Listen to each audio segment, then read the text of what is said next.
Chapter 79 The Prairie. To scan the lines of his face, or feel the bumps of the head of this leviathan, this is a thing which no physiognomist or phrenologist has yet undertaken. Such an enterprise would seem almost as hopeful as for Lavater to have scrutinized the wrinkles of the rock of Gibraltar, or for Gaul to have mounted a ladder and manipulated the dome of the Pantheon.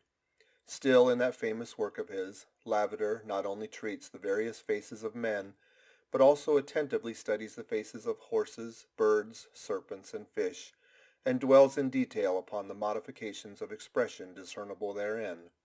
Nor have Gall and his disciple Spurzheim failed to throw out some hints touching the phrenological characteristics of other beings than man. Therefore, though I am but ill qualified for a pioneer in the application of these two semi-sciences of the whale, I will do my endeavor. I try all things, I achieve what I can.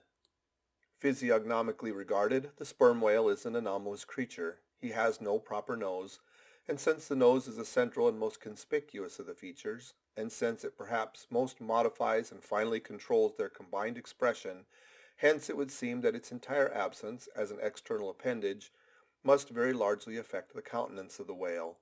For, as in landscape gardening, a spire, cupola, monument, or tower of some sort is deemed almost indispensable to the completion of the scene, so no face can be physiognomically in keeping without the elevated open-work belfry of the nose.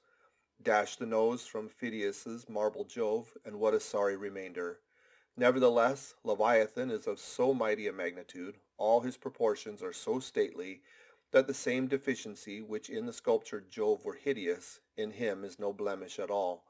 Nay, it is an added grandeur. A nose to that whale would have been impertinent, as on your physiognomical voyage you sail round his vast head in your jolly boat.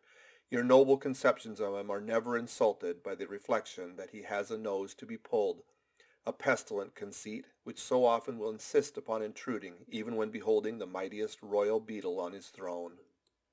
In some particulars, perhaps the most imposing physiognomical view to be had of the sperm whale is that of the full front of his head. This aspect is sublime. In thought, a fine human brow is like the east when troubled with the morning. In the repose of the pasture, the curled brow of the bull has a touch of the grand in it. Pushing heavy cannon up mountain defiles, the elephant's brow is majestic.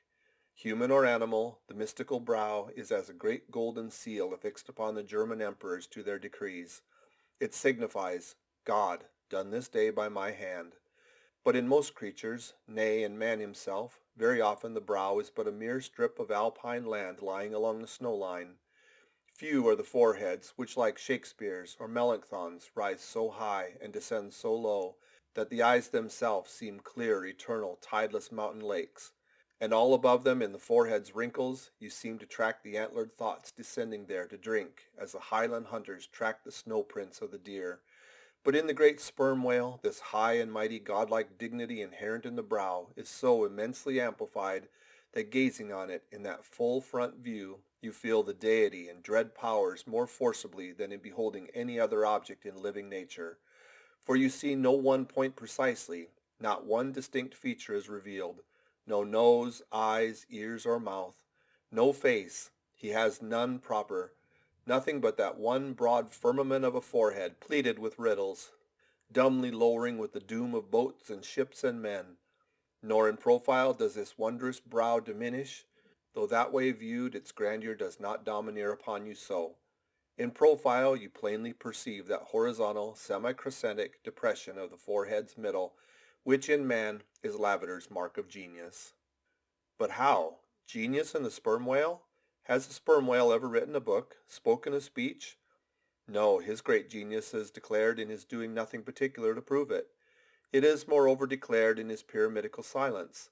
And this reminds me that had the great sperm whale been known to the young Orient world, he would have been deified by their child Magian thoughts. They deified the crocodile of the Nile because the crocodile is tongueless, and the sperm whale has no tongue, or at least it is so exceedingly small as to be incapable of protrusion.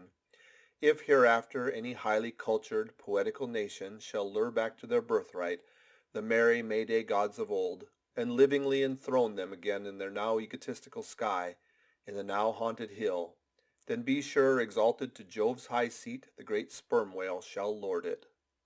Champollion deciphered the wrinkled granite hieroglyphics, but there is no Champollion to decipher the Egypt of every man's and every being's face.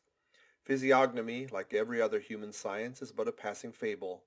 If then Sir William Jones, who read in 30 languages, could not read the simplest peasant's face in its profounder and more subtle meanings, how may unlettered Ishmael hope to read the awful Chaldee of the sperm whale's brow?